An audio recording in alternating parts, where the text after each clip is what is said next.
जी, आज एसएमओ साहब ने एक नोटिस भेजा था, ठीक है, 2 दिन पहले, ठीक है, हमारे था दुकान पे, रेडी पे। तो उनके पास नोटिस आया कि 17 तारीख को 11 बजे जांच के लिए आना है। हम जांच के लिए आए, तो जो यहाँ पे जो बोर्ड बनाया गया था जांच के द्वारा, एसएमओ के द्वारा, हमने जाके उससे पहले बात करी। हमारे साथ एडवोकेट साहब हैं, दीपक नायक जी, ठीक है, इन्होंने पता किया। और तो हमने जैसे पता लगा कि जांच में जो यहाँ पे डॉक्टर एसएमओ बिंदलिश जी हैं, ठीक है, उसके बाद डॉक्टर कपिल शर्मा हैं, और एक सहायक के रूप में उन्होंने डॉक्टर मोहित मित्तल को रखा है उस कमेटी में डॉक्टर पक्ष की तरफ से। हाँ, डॉक्टर पक्ष की तरफ से। और दूसरा, जब हमने उनसे बात की, उन्होंने सारी बातें हुई, तो बयान बोले बयान लिखवाओ, ठीक है, तो भाई साहब के बयान लिखाए गए थे, राजेश जी के।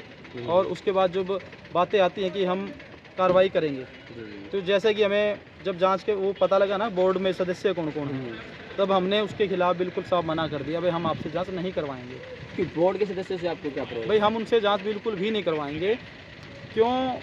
इसके लिए क्योंकि जो डॉक्टर बिंदलिश हैं, एसएमओ हैं, वो उनकी मिसेज खुद यहाँ पे है, डॉक्टर शवाती, महिला डॉक्टर हैं जो।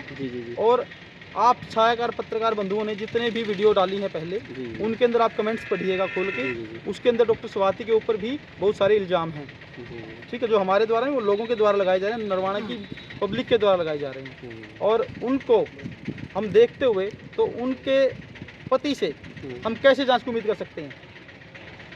दूसरा, जो डॉक्टर दूसरे अधिकारी थे, उसमें कपिल शर्मा, डॉक्टर शवाती बिंदलिश है, वो उस बोर्ड का सदस्य नहीं, सदस्य नहीं है, उनके हस्बैंड उसके सदस्य हैं, ठीक है।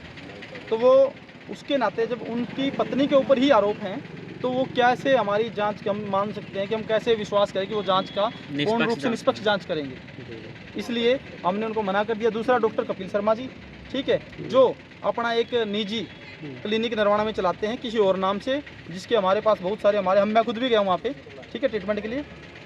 वहाँ कपिल शर्मा के नाम से मिलता, पर वो चेकअप करते हैं, ठीक है। तो इसलिए हमने स्पष्ट बोल दिया, हमने लिखित में उनको बयान भी करवाए हैं ये, भाई हम इन अधिकारियों से जांच क्यों नहीं करवाना चाहते, क्योंकि इनमें ये कमियां हैं।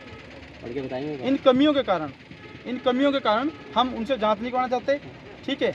और इसलिए हमने उनसे कहा है कि हमारी जांच उच्च अधिकारियों से करवाई जाए। और हमारा हरियाणा सरकार, माननीय मुख्यमंत्री, माननीय कैबिनेट मंत्री, माननीय स्वास्थ्य मंत्री और हमारे माननीय कृष्ण बेदी मंत्री जी से अनुरोध है कि हमारे जो परिवार के साथ हुआ, किसी के साथ ना हो, इसलिए इस भ्रष्ट तंत्र के खिलाफ हम खड़े हैं।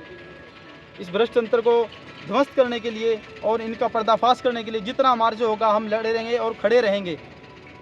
तो ये भाई साहब, ये आज की कार्रवाई हुई थी, आज ये बातें हुई थी। ये भाई साहब सभी के सभी वहाँ थे, हमारे वकील साहब थे, आप इनसे पूछ सकते हैं क्या रहा। जो राज्य बाल संरक्षण आयोग की सदस्य मीना शर्मा जी आई थी जी, क्या उनकी तरफ से कोई फ़ोन नहीं आया? उनकी तरफ से कोई बात करने का अभी तक कोई हमारे से किसी से बात नहीं, ना तो पेशेंट से बात हुई, मतलब कि जो पेशेंट के साथ अटेंडेंट का नंबर दिया था ना उनसे कोई बात हुई है, ना मेरा नंबर था उससे कोई बात हुई, भाई साहब का नंबर था ना उनसे कोई बात हुई है। उनकी तरफ से कोई किसी से बात नहीं की गई, उनसे हमें कोई उम्मीद नहीं है, क्योंकि उनसे अभी तक कोई बात ही नहीं हुई, ना उन्होंने संभाला। वो पूछ रहे थे कि हम पता करेंगे कि पेशेंट कैसा है कैसा नहीं, आज तक उन्होंने कभी कोई फ़ोन करके ये नहीं पूछा कि पेशेंट कैसा है कैसा नहीं।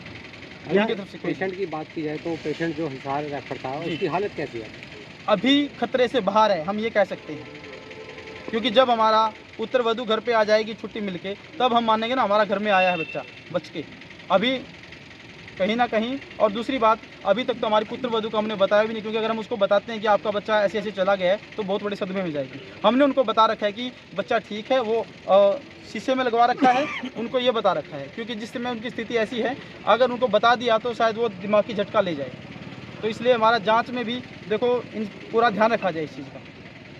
जी वकील, आगे की आपकी रणनीति क्या रहेगी? रणनीति ये है, जो ऐसे ये डॉक्टर हैं, हम ऊपर से ऊपर तक जाएंगे, राष्ट्रीय लेवल तक जाएंगे। मुख्यमंत्री अगर हमारी बात नहीं सुनते हैं, यहाँ हमारी कार्रवाई नहीं होती है, तो हम सेंटर तक जाएंगे, मोदी जी तक जाएंगे। और हमारी एक ही मांग है, जो ये डॉक्टर हैं इनके खिलाफ सख्त से सख्त कार्रवाई करके, कानूनी कार्रवाई करके ऐसे ऐसे डॉक्टर का लाइसेंस ही रद्द किया जाए। क्योंकि अगर यहाँ से सस्पेंड हो गए, यहाँ से चले जाएंगे, तो बाहर कहीं ना कहीं और हॉस्पिटल कर लेंगे, 2-3 मंजिला करेंगे, उसमें सारी सुविधाएं देंगे। ऐसा होता है हमेशा से। इनको सजा मिलनी चाहिए और इस पीड़ित परिवार को न्याय मिलना चाहिए, क्योंकि हमारे बच्चा खोया है। क्या कोई डॉक्टर हमें दोबारा हमारा बच्चा लाके दे सकता है? वकील साहब यहाँ आ जाओ, आप बीच में हो, इधर आ जाओ। नहीं दे सकता ना, तो थोड़ा इसकी भरपाई कौन करेगा? जी वकील साहब, क्या कुछ कहेंगे इस मामले में जिस तरह से ये टीम गठित की गई है, इसमें विश्वास नहीं है जो परिवार पीड़ित पक्ष के द्वारा बताया गया है? देखिए, ये मैं एडवोकेट दीपक नायक जी जी रतिया सिंह। एक्चुअली क्या हुआ था, 11 फरवरी की बात है ये। जी जी पेशेंट प्रीति को यहाँ एडमिट किया गया था। उसके साथ नजायज ही धक्का किया इन्होंने और थप्पड़ मुक्के मारे हैं। ड्यूरिंग प्रोसेस ऑफ डिलीवरी जी मारपीट की है। और एक तरफ तो कहते हैं भी डॉक्टर भगवान का रूप होते हैं और दूसरी तरफ ऐसा ऐसा अत्याचार कर रहे हैं पेशेंट के साथ। उसके बच्चेदानी पे भी कट लगाया गया, जिसकी वजह से ब्लीडिंग ज़्यादा होने के कारण उसको हम जींद रेफर किया इन्होंने, ठीक है। और मैंने पहले स्पष्टीकरण नहीं बताया, पहले तो हम पूछते रहे भी क्या बात है, हमें असली तो बात तो बताओ, आप रेफर होने की वजह क्या है। तो उन्होंने ऐसा कुछ स्पष्टीकरण नहीं दिया, गुमराह किए। एक्चुअली हम आज मीटिंग हुई थी, मीटिंग में बस यही नतीजा निकला है भी हम इनकी जो कमेटी बनी है, ये सभी मिले हुए हैं, मिली भगत हैं, विश्वसनीय कमेटी नहीं बनाई विश्वसनीय कमेटी नहीं है ये। और इसके खिलाफ हम कोर्ट का रुख करेंगे, आला उच्च अधिकारी हैं उनका भी रुख करेंगे। और इसके क्रिमिनल ब्रीच ऑफ ट्रस्ट, जी ये भी सेक्शन BNS का लगता है। जी और नेग्लिजेंसी 106 BNS में भी फॉल करता है कि उसकी कंप्लेंट भी हम कोर्ट में दायर करेंगे।